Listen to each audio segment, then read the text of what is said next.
नमस्कार। मुद्दे की बात पे आप सभी का स्वागत है और आगे बात करेंगे, लेकिन उससे पहले मुख्यमंत्री पुष्कर सिंह धामी क्या कुछ कह रहे सुन लेते हैं।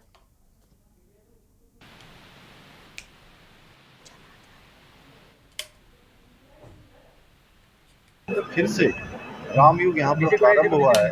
मैंने यहाँ पर आकर पहले भी मैं बहुत बार लखनऊ विश्वविद्यालय में जब मैं अध्ययन करता था, छात्र जीवन में था, तो बहुत बार अयोध्या आया और जब जब मैं यहाँ आया तो मैंने देखा कि भगवान रामलला टेंट में है।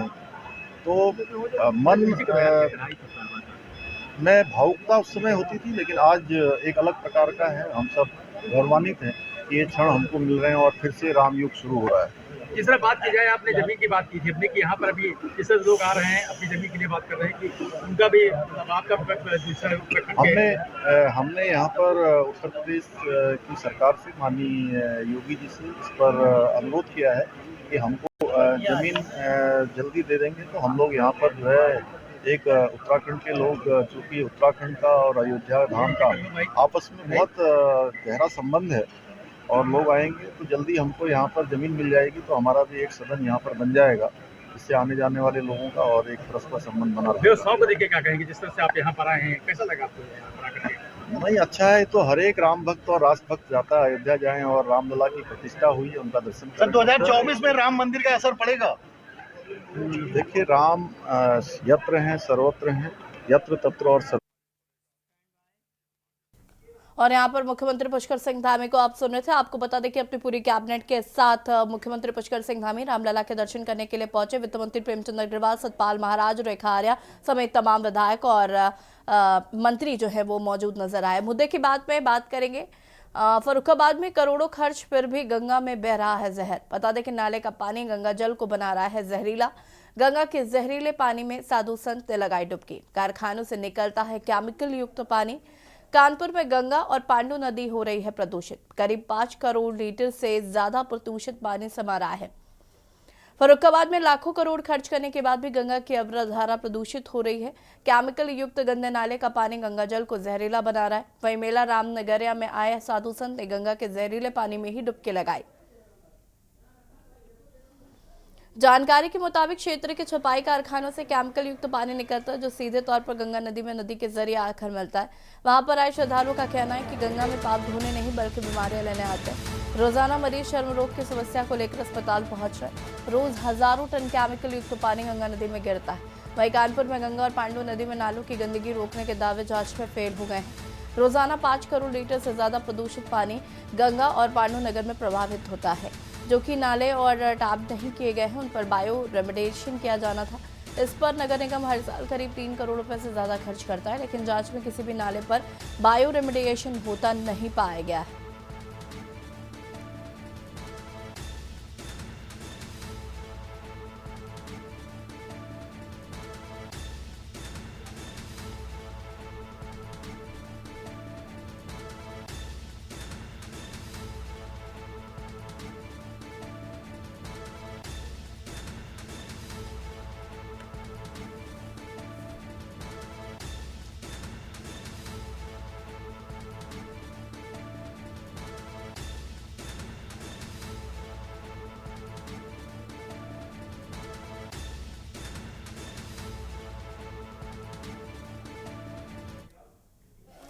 और बात करेंगे विकास की बात। घाटी को सौगात, सीधे जम्मू कश्मीर आपको ले चलता, जहां पर प्रधानमंत्री नरेंद्र मोदी का जम्मू कश्मीर दौरा और राज्यपाल मनोज सिन्हा क्या कुछ कहना सुन लेते हैं। उपराज्यपाल महोदय, निवेदन है माननीय प्रधानमंत्री कार्यालय में माननीय राज्य मंत्री डॉक्टर जितेंद्र सिंह जी से कि वह अपने संबोधन के लिए पधारे हैं।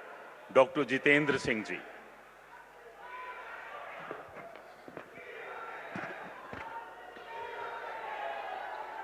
दुनिया के सबसे कदावर और लोकप्रिय नेता, हम सब के हर दिल अजीज परम आदरणीय प्रधानमंत्री श्री नरेंद्र मोदी जी का जम्मू की इस पावन धरती पर, शूरवीर शहीदों की इस बलिदान भूमि पर और श्यामा प्रसाद मुखर्जी और पंडित प्रेमनाथ डोगरा की कर्म भूमि पर हृदय की गहराइयों से स्वागत है, अभिनंदन है। उनके साथ हमारे उपराज्यपाल मनोज सिन्हा जी, हमारे सांसद भाई जुगल किशोर जी, गुलाम अली जी। प्रधानमंत्री जी जिस दिन से आपके यहां आने की सूचना पहुंची है, उस दिन से ही यहां सब लोगों में एक अद्भुत ऊर्जा, अद्भुत उत्साह का संचालन हुआ है। और वो इसलिए कि जिस संवेदनशीलता के साथ आपने जम्मू कश्मीर की चिंता की है, हम सब की चिंता की है, ऐसा कभी ना देखा और कभी ना हुआ। हम ये कैसे भूल सकते हैं कि प्रधानमंत्री बनने के बाद जो आपका सबसे पहला प्रमुख कार्यक्रम था, वो था माता वैष्णो देवी कटरा रेल स्टेशन के लोकार्पण का। और हम ये भी कैसे भूल सकते हैं कि प्रधानमंत्री बनने के थोड़े ही समय के बाद जब यहां एक भीषण बाढ़ आई, तो आपने अपनी पहली दीपावली कहीं और मनाने के बजाय बाढ़ पीड़ितों के बीच में बिताने का फैसला किया। प्रधानमंत्री जी, यह आप ही के कार्यकाल में संभव हुआ कि दुनिया का सबसे ऊंचा रेल का पुल यहां निर्माणित हुआ है। आप ही के कार्यकाल में एशिया की सबसे लंबी सुरंग चरैनी से नाशरी तक का रोड टनल निर्माणित हुआ है। आप ही के कार्यकाल में उत्तर भारत का पहला नदी सुंदरीकरण का देविका प्रोजेक्ट, आप ही के कार्यकाल में उत्तर भारत का पहला इंडस्ट्रियल बायोटेक पार्क, आप ही के कार्यकाल में यहां से अरोमा मिशन और पर्पल रेवोल्यूशन ने जन्म लेकर के सारे देश को एग्री स्टार्टअप्स का एक नया विकल्प दिया है। और आप ही के कार्यकाल में 40 बरस के बाद राष्ट्रीय परियोजना शाहपुर कंडी को पुनः आरंभ करके हिंदुस्तान के हिस्से का जो दरियाए रावी का पानी पाकिस्तान जा रहा था, उसे रोकने की व्यवस्था की गई। और आप ही के कार्यकाल में 2 एम्स, IIT, IIM। इतना ही नहीं प्रधानमंत्री जी, आपके आने के बाद 70 साल से चल रही क्षेत्रीय भेदभाव और तुष्टीकरण की राजनीति का अंत हुआ। आपने सामाजिक न्याय का एक नया अध्याय आरंभ किया। जम्मू कश्मीर की बेटियों को उनको अधिकार मिले, वाल्मीकियों को उनके अधिकार मिले, जनजातियों को उनके अधिकार मिले, गुज्जरों को उनके अधिकार मिले, पहाड़ियों को उनके अधिकार मिले।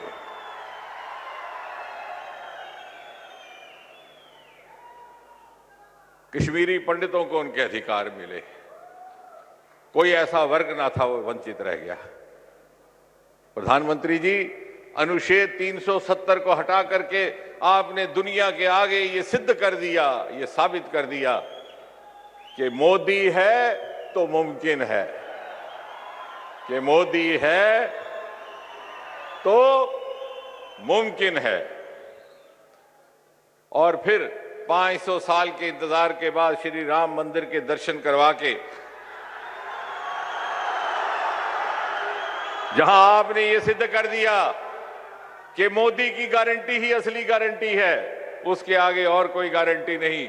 लेकिन आपके ध्यान में एक चीज लानी है मुझे आज, और फख्र होता है ये कहते हुए कि हम जम्मू वासियों को, हम जम्मू कश्मीर वासियों को मोदी की इस गारंटी का विश्वास आज से 11 बरस पहले हो गया था। याद कीजिए, दिसंबर महीना 2013, यही स्थल, यही स्थान, इसी तरह की विशाल रैली, ललकार रैली को संबोधन किया था श्री मोदी जी ने प्रधानमंत्री पदभार संभालने से पहले। और उनके शब्द मुझे भली भांति याद है। आपने कहा था, क्या यहां के युवाओं को उच्च शिक्षा संस्थानों में पढ़ाई ग्रहण करने का अधिकार नहीं? क्या यहां IIM नहीं होना चाहिए? क्या यहां IIT नहीं होना चाहिए? और आपने उस गारंटी को निभाते हुए आज आप ही के शुभ हाथों से यहां के युवाओं को IIT भी मिलने वाला है, IIM भी मिलने वाला है। मोदी की गारंटी के आगे कोई और गारंटी नहीं। और सबसे पहले ये गारंटी हमें उस समय मिली थी जब आपने पदभार संभालने से पहले इसी स्थान पर हमें संबोधित किया था। और इसलिए जब आपकी इस संकल्प से सिद्धि के हम लाभार्थी हैं, तो हमें भी आपको ये आश्वासन देना है कि हम आपके नेतृत्व की इस विकसित भारत, विकसित जम्मू कश्मीर की यात्रा में हम सब और प्रत्येक जम्मू कश्मीर का नागरिक पूरे सामर्थ्य के साथ समर्पित होने को तैयार है, ताकि सन 2047 में जब आजाद हिंदुस्तान अपनी 100वीं सालगिरह मनाएगा और आपके सपनों के विकसित भारत का शताब्दी उत्सव मनाया जाएगा, तो जम्मू कश्मीर उस शताब्दी भारत के मुकुटमणि की तरह दूर से जगमगाता हुआ दिखाई देगा। इसी कामना के साथ प्रधानमंत्री जी पुनः आपका और यहाँ रुकेंगे छोटे से ब्रेक के लिए, जल्द हाजिर होता है। आप देख रहे हैं के न्यूज, खबरों का सारथी। और मुद्दे की बात पे हम बात कर रहे हैं, गंगा को जिस तरीके से दूषित हो रही है, तमाम प्रयास किए जा रहे हैं, लेकिन उसके बावजूद भी आपको बता दें कि नगर निगम करोड़ों खर्च करने के बाद भी गंगा को साफ नहीं कर पा रहा है। और इसी गंगा में साधु संत डुबकी लगाने को मजबूर हैं और इसकी वजह से कई स्किन इन्फेक्शंस हो रहे हैं। केमिकल की वजह से लोगों को परेशानी हो रही है, बीमारियां लोग अपने घर ले जा रहे हैं और उसके बावजूद भी नगर निगम इस पर चुप्पी साधे हुए हैं। फर्रुखाबाद में भी करोड़ों खर्च किए जा रहे हैं। गंगा में जहर बह रहा है, नाले का पानी गंगा जल को जहरीला बना रहा है। गंगा के जहरीला पानी में साधु संत लगाई डुबकी, कारखानों से निकलता है केमिकल युक्त पानी। बता दें कि कानपुर में भी गंगा और पांडु नदी में हो रही है प्रदूषित। 5 करोड़ लीटर से ज्यादा प्रदूषित पानी सब आ रहा है। फर्रुखाबाद में लाखों करोड़ खर्च करने के बाद भी गंगा की अविरल धारा प्रदूषित ही है। केमिकल युक्त गंदे नाले का पानी गंगा जल को जहरीला बना रहा है और मेला रामनगरिया में आए साधु संत ने गंगा के जहरीलेपन पानी में डुबकी लगाई। और बता दें कि छपाई कारखानों से केमिकल युक्त पानी निकलता है जो सीधे तौर पर गंगा नदी में नदी के जरिए आकर मिलता है। और वहां पर आए श्रद्धालुओं का कहना है कि गंगा में पाप धोने नहीं बल्कि बीमारियां लेने आते हैं। रोजाना मरीज चर्म रोग की समस्या को लेकर अस्पताल पहुंच रहे हैं। रोज हजारों टन केमिकल युक्त पानी गंगा नदी में गिरता है और कानपुर में गंगा और पांडु नदी में नालों की गंदगी रोकने के दावे जांच में फेल हो गए हैं। रोजाना 5 करोड़ लीटर से ज्यादा प्रदूषित पानी गंगा और पांडु नदी में प्रवाहित हो रहा है। चूंकि नाले टैप्ड नहीं है, उसमें रेमेडिएशन भी नहीं किया जाना था, लेकिन जांच में पता चला है कि बायो रेमेडिएशन नहीं किया जा रहा है।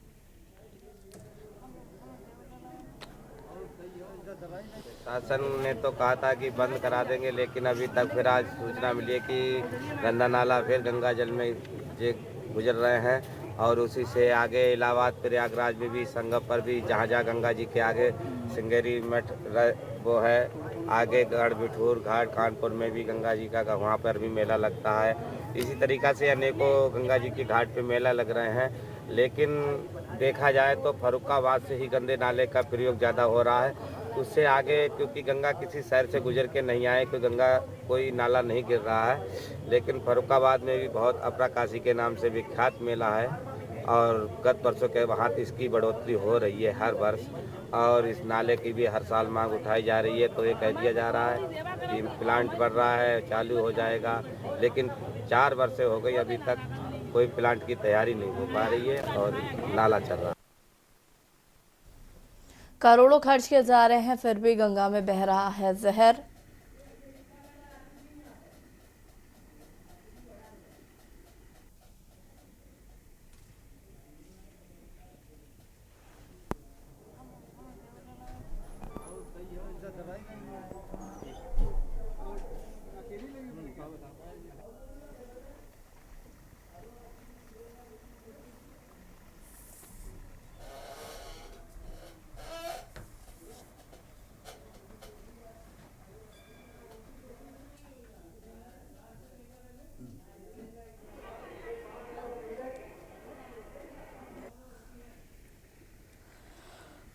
और इसी खबर पर हमारे साथ अरुण अवस्थी जी उन्नाव से और ऋषि सेंगर फर्रुखाबाद से जुड़ चुके हैं। सबसे पहले ऋषि, फर्रुखाबाद की बात करें तो यहाँ पर जिस तरीके से दूषित पानी है, दूषित गंगा का पानी है और साथ ही साथ फैक्ट्रियों का, नालों का पानी गंगा में छोड़ा जा रहा है। नगर निगम लाख दावे कर ले, लेकिन गंगा फिर भी प्रदूषित है।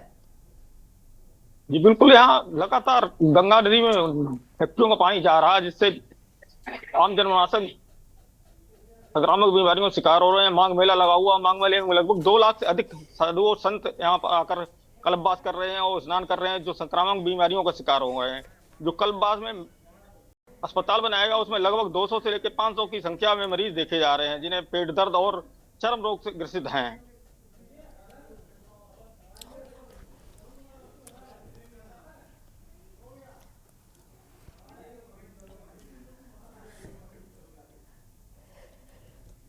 करोड़ों खर्च के बाद भी आपको बता दें कि गंगा में बह रहा है जहर, गंगा का पानी दूषित हो चुका है।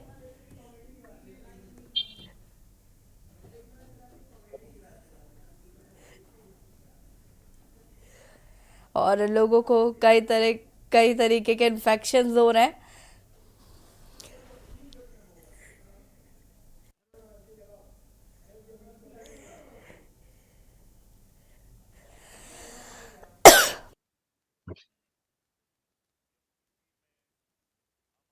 हमारे साथ अरुण अवस्थी जी भी जुड़े हुए हैं। अरुण जी, अगर हम बात करें गंगा की, तो गंगा पूरी तरीके से दूषित होती जा रही है। एक और जहां पर प्रधानमंत्री नरेंद्र मोदी लगातार गंगा को शुद्ध करने की, गंगा का पानी साफ हो, उस पर लगातार कोशिश की जा रही है, लेकिन अगर हम नगर निगम की बात करें तो जो नगर निगम को पैसे दिए जाते हैं उसका नगर निगम इस्तेमाल नहीं कर रहा है। बिल्कुल सही है। जिस तरीके से गंगा को निर्मल रखने की कवायद की जा रही है, लेकिन वो कवायद कहीं भी किसी भी तरीके से सही दिशा में नहीं चल रही है। अगर बात करें केवल उन्नाव से रिलेटेड, तो उन्नाव में जो शुक्लागंज नगर पालिका है, गंगा घाट नगर पालिका है, और नगर पालिका क्षेत्र के लगभग 1 दर्जन ऐसे नाले हैं जो मोहल्लों से निकल के सीधे गंगा में जा रहे हैं, और इनके रोकने की व्यवस्था स्थानीय नगर पालिका द्वारा नहीं की जा रही है, जिससे वो नाले सीधे गंगा में गिर रहे हैं और गंगा को प्रदूषित कर रहे हैं। अगर बात कर ले सिर्फ शुक्लागंज से जाजमऊ तक, तो दर्जनों ऐसे नाले हैं जो सीधे गंगा में जा रहे हैं और गंगा के पानी को प्रदूषित कर रहे हैं। इतना ही नहीं, जिस तरीके से टेनरी है, जिस तरीके से स्लॉटर हाउसेज हैं, ये भी कहीं ना कहीं गंगा को प्रदूषित करने का काम कर रहे हैं। जो इनसे निकलने वाला पानी है, जिसको एक विभाग बनाया गया है, प्रदूषण नियंत्रण बोर्ड बनाया गया, जिसके अधिकारी जिले में बैठते हैं, उनके द्वारा भी प्रभावी कदम नहीं उठाया जा रहा, जिसके चलते आज अगर बात करें तो ऐसी स्थिति देखने को मिल रही है कि गंगा कई जगह पे प्रदूषित हो रही है और गंगा का पानी विषैला हो रहा है और वो आचमन के लायक नहीं बच रहा है। जी बिल्कुल अरुण जी, अगर हम बात करें यहाँ पर, तो क्या आपने नगर निगम के अधिकारियों से बातचीत करने की कोशिश की है, या फिर जो जिम्मेदार है नगर पालिका के जो लोग हैं, क्या उनसे बातचीत करने की कोशिश की कि भाई जिस तरीके की स्थिति अब गंगा की हो रही है वो कहीं ना कहीं शर्मनाक है। यहाँ पर लोग पहले कहते थे कि हम गंगा में पाप धोने जा रहे हैं, लेकिन वहां से उनको मिल क्या रहा है? बात करें तो जो नगर पालिका के अधिकारी हैं वो इस दिशा में बात नहीं करना चाहते, और निश्चित रूप से चूंकि नाले गिर रहे हैं, नाले दिख रहे हैं, तो बचाव की स्थिति में रहते हैं, और उनका कहीं ना कहीं यही कहना रहता है कि आने वाले समय में इसको रोका जाएगा, और इसके लिए भी सीटीपी बन रही है। सीटीपी के थ्रू ऐसा होगा, करोड़ों रुपए खर्च हो रहे हैं, लेकिन कहीं भी किसी भी तरीके से गंगा निर्मल हो, इस दिशा में प्रभावी कदम नहीं दिख रहा है, जिसके चलते आज की अगर बात करें तो गंगा में पानी जो जा रहा है, जो नाले गंगा में गिर रहे हैं, वो गंगा को निर्मल करने के बजाय गंगा को प्रदूषित और गंगा को विषैला करने का काम कर रहे हैं। हाँ ठीक है, विपिन जोशी जी महंत हमारे साथ जुड़ चुके हैं। विपिन जी, आपका बहुत बहुत स्वागत है। गंगा को सबसे ज्यादा पवित्र माना जाता है, लेकिन आज जिस तरीके की गंगा की जो तस्वीर है वो कहीं ना कहीं कई सवाल खड़े करती है मानवता पर भी, क्योंकि जिस तरीके से गंदा पानी, नालों का पानी या फैक्ट्रियों का पानी जिस तरीके से आज गंगा में जा रहा है, गंगा प्रदूषित हो रही है, क्या कहना चाहते हैं इस पर? देखिए, जो इस समय माँ गंगा को स्वच्छ करने का, निर्मल गंगा, पवित्र गंगा को करने का जो मिशन है, वो बहुत ही बड़े स्तर पर चलाया जा रहा है। पूरे गंगा जी के उद्गम स्थल से लेकर के गंगा सागर तक सभी शहरों में चलाया जा रहा है, और इसके बहुत अच्छे सकारात्मक परिणाम भी सामने आए हैं। और जैसा कि अभी आपके संवाददाता बता रहे थे, कुछ शहरों में हो सकता है कि अभी बहुत कमियां भी होंगी, क्योंकि एक बहुत बड़ा बृहद अभियान है। निश्चित रूप से गंगा जी में एक भी गंदा नाला नहीं गिरना चाहिए कहीं पर भी। गंगा जी में चूंकि हमारी आस्था और हमारी परंपरा की प्रतीक हैं, और गंगा जी में नाला या गंदा पानी गिरने का अर्थ है हम कहीं न कहीं अपनी आस्था और परंपरा के साथ खिलवाड़ कर रहे हैं। तो मैं संबंधित सभी अधिकारियों से, और उनसे मेरा आग्रह होगा अविलंब जो है इसको सही करें। और गंगा जी की पवित्रता और निर्मलता बहुत जरूरी है, क्योंकि माँ गंगा जो है हमारी सनातन परंपरा की आत्मा है। बिल्कुल विपिन जी, लेकिन आपको नहीं लगता साधु संतों को भी इस पर आवाज उठानी चाहिए? क्योंकि जिस तरीके से गंगा का पानी अशुद्ध हो रहा है, या माघ मेला होता है, या जिस तरीके से साधु संत सबसे ज्यादा गंगा में स्नान करते हैं, और मुझे लगता है इसकी वजह से कई बीमारियां और चर्म रोग की स्थिति भी उत्पन्न होती ही है, और बहुत सारे ऐसे केसेस देखने को मिलते हैं। इस पर क्या कहना चाहेंगे? हाँ, निश्चित निश्चित रूप से। देखिए, पहले की अपेक्षा गंगा जी की स्थिति काफी हद तक बेहतर हुई है, और बहुत सी जगहों पे, जैसे मैं अगर बात करूं देवभूमि उत्तराखंड की, उत्तराखंड में तो गंगा जी लगभग पूरे रूप से पवित्र और निर्मल हैं। और उसके बाद जब वो आगे को बढ़ती हैं, उत्तर प्रदेश, और उसके बाद आगे अन्य शहरों में की ओर बढ़ती हैं, तो निश्चित रूप से कई जगह से औद्योगिक जो गंदा जल है, कई जगह वो गिरता है, कई जगह गंदे नाले भी गिरा दिए जाते हैं। और इस प्रकार की परिस्थितियां जो है बहुत ही चिंताजनक हैं। और जिस शहर में भी, जिस नगर में भी इस प्रकार की कोई स्थिति है, तो वहां अविलंब जो है उसके लिए जो मशीनें लगाई जाती हैं, जिससे वो स्वच्छ होकर के, निर्मल होकर के जल जो है गिर सके, और जो अपवित्र चीजें हैं वो गंगा जी में ना गिरे, इसके लिए अरुण अविलंब जी, जो है। ठीक है, वापस आते हैं विपिन जी। अरुण जी, क्या ऐसा है कि स्थिति काफी बेहतर हो गई है, अब व्यवस्थाएं ज्यादा बेहतर है?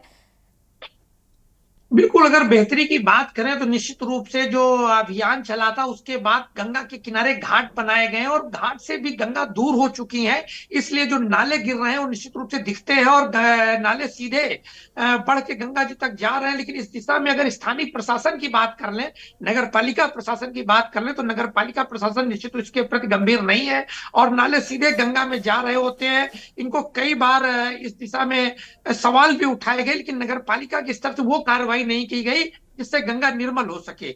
मां गंगा की निर्मलता की बात तो बहुत बार की गई, और इसके तहत एक विशेष अभियान चलाकर गंगा जी के किनारे घाट बनाए गए। लेकिन ये अभियान सिर्फ घाट बनाने तक ही सीमित रहा, और गंगा को निर्मल करने तक ये सीमित नहीं रहा। चूंकि जो नाले गिर रहे हैं, जो घरों के नाले गिर रहे हैं, एक बार ये अभियान चलाया गया था, एनजीटी ने कहा था कि गंगा के किनारे जो बस्तियां हैं इनको रोका जाए, कि बस्ती ना होने पावे गंगा जी के किनारे। लेकिन आज की स्थिति है, जो गंगा के किनारे घर बने हुए हैं उनसे सीधे पानी निकलकर गंगा जी में जा रहा है, और इसको रोकने की दिशा में स्थानीय प्रशासन कोई कदम नहीं उठा रहा है। हाँ, अगर बात करें तो प्रदूषण नियंत्रण बोर्ड, जिसको भी प्रभावी कदम उठाना चाहिए, जिसको रिपोर्टिंग करनी होती है गंगा जी की निर्मलता को लेकर के, अक्सर वो कहते हैं कि इसका सैंपल लिया जा रहा है, लेकिन उनकी तरफ से भी कोई ऐसा कदम नहीं उठाया जा रहा है जिससे गंगा निर्मल हो सके।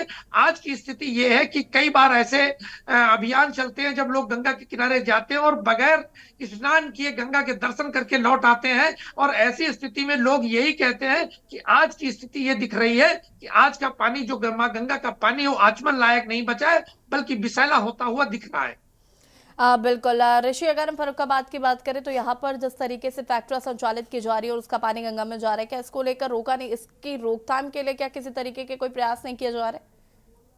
बिल्कुल, अब तक तो कोई प्रयास नहीं किया गया। इसमें लगातार लापरवाही नगर पालिका को उजागर हो रही है। फैक्ट्रियों का पानी ही नहीं जा रहा है, साथ में एक पूरा शहर का पानी है जो गंदे नाले के जरिए सीधा गंगा जी में जा रहा है। तो पालिका प्रशासन बात की जाती है, वो बताते हैं ट्रीटमेंट प्लांट का प्रस्ताव है, प्रस्ताव आने के बाद कार्रवाई की जाएगी, लेकिन अब तक कई वर्षों से प्रस्ताव पास नहीं हुआ है, ना कि ट्रीटमेंट प्लांट कोई काम हुआ है। लगातार गंदे नाले गंगा में जा गिर रहे हैं, जिससे लोग आए दिन बीमारियों का शिकार हो रहे हैं।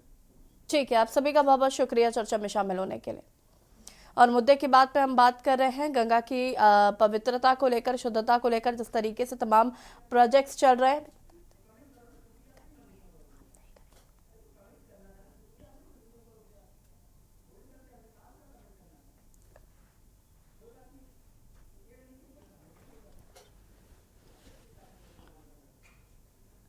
करोड़ों खर्च में फिर भी गंगा में बह रहा है जहर।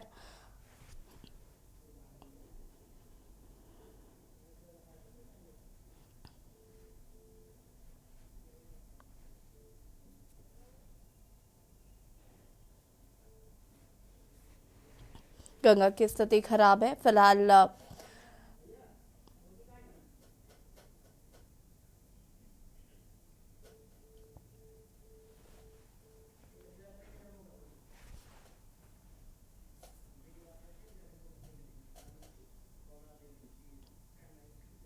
और मुद्दे की बात पे फिलहाल इतना ही।